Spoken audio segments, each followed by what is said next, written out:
क्या आपको पता है हमारे सर के ऊपर एक जंकयार्ड है? हाँ, सच में हजारों खराब हो चुके सैटेलाइट और स्पेस जंक के टुकड़े धरती का चक्कर लगा रहे हैं। वो एक विशाल स्पेसशिप बनाने के बाद बचे हुए कबाड़ की तरह हैं, लेकिन उन्हें आसानी से हटाया नहीं जा सकता। ये स्पेस डेब्रिज एक असली खतरा है। सोचिए, एक सैटेलाइट का एक छोटा सा स्क्रू एक काम कर रहे स्पेसशिप से टकरा जाए। ये एक नाजुक मशीन में एक छोटी सी गोली के छेद की तरह गंभीर नुकसान पहुंचा सकता है। इसलिए हमें अंतरिक्ष में भी नियमों की जरूरत है, जैसे दुर्घटनाओं को रोकने के लिए सड़क पर नियम होते हैं। स्पेस लॉ सुनने में स्टार ट्रेक जैसा लगता है, लेकिन यह एक वास्तविक चीज है। यह एक ऐसा क्षेत्र है जो तेजी से विकसित हो रहा है और इसमें कई देशों की भागीदारी है। यह अंतर्राष्ट्रीय समझौतों और संधियों का एक समूह है जो यह नियंत्रित करता है कि देश और कंपनियां अंतरिक्ष में कैसे व्यवहार करते हैं। इन समझौतों में कई महत्वपूर्ण बिंदु शामिल होते हैं, जैसे कि अंतरिक्ष में हथियारों का उपयोग न करना और वैज्ञानिक अनुसंधान को बढ़ावा देना। इसे सड़क के नियमों की तरह समझें, लेकिन कारों की बजाय यहाँ हम रॉकेट, सैटेलाइट और यहाँ तक कि अंतरिक्ष यात्रियों के बारे में बात कर रहे हैं। ये नियम अंतरिक्ष में सभी के लिए एक सुरक्षित और सहयोगी वातावरण बनाने के लिए बनाए गए हैं। ये नियम टकराव को रोकने, अंतरिक्ष यात्रियों की सुरक्षा और अंतरिक्ष का शांतिपूर्ण उपयोग सुनिश्चित करने में मदद करते हैं। इसके अलावा ये नियम अंतरिक्ष में संसाधनों के निष्पक्ष वितरण को भी सुनिश्चित करते हैं।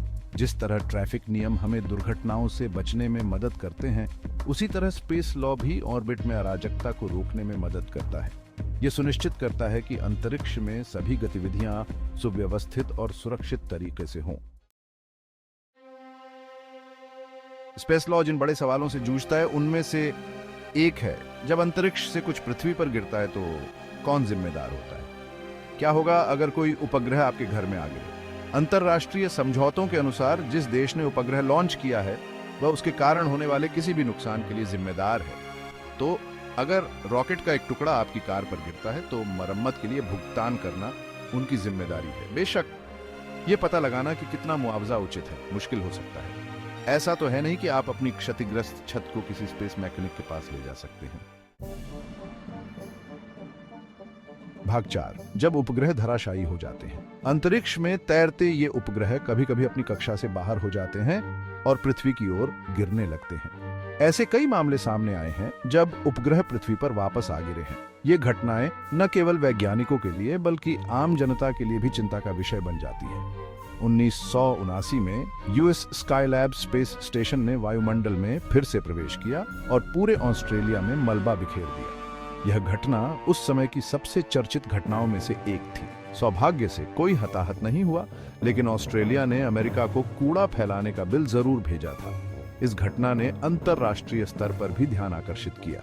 हालांकि 74 करोड़ रुपए का आंकड़ा थोड़ा बढ़ा चढ़ाकर बताया गया होगा, लेकिन बात यह है कि अगर अंतरिक्ष से किसी चीज से नुकसान होता है तो किसी को जिम्मेदारी लेने के लिए स्पेस लॉ मौजूद है। यह कानून अंतरिक्ष में होने वाली घटनाओं के लिए एक संरचना प्रदान करता है। ये ऐसा है जैसे आपके पड़ोसी का पेड़ आपकी संपत्ति पर गिर जाए, उसे साफ करना और नुकसान की भरपाई करना उनकी जिम्मेदारी है।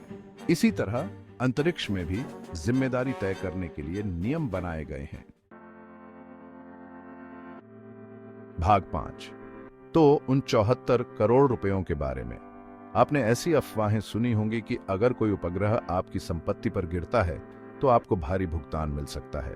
हालांकि यह सच है कि आपको मुआवजा मिल सकता है, लेकिन इसके लॉटरी लगने की संभावना नहीं है। आपको मिलने वाली राशि वास्तविक नुकसान और लागू किसी भी कानूनी समझौते पर निर्भर करेगी। यह अंतरिक्ष के कबाड़ के एक टुकड़े को खोजने और उसे भुनाने जितना आसान नहीं है। इसे कार बीमा की तरह समझें। आपको आपके वाहन को हुए वास्तविक नुकसान के लिए कवरेज मिलेगा, न कि कोई रैंडम जैकपॉट। भाग 6, स्पेस लॉ। यह अब केवल रॉकेट साइंस नहीं है। जैसे जैसे अधिक उपग्रह लॉन्च होते हैं और अंतरिक्ष पर्यटन एक वास्तविकता बन जाता है, स्पेस लॉ को समझना पहले से कहीं अधिक महत्वपूर्ण हो गया है।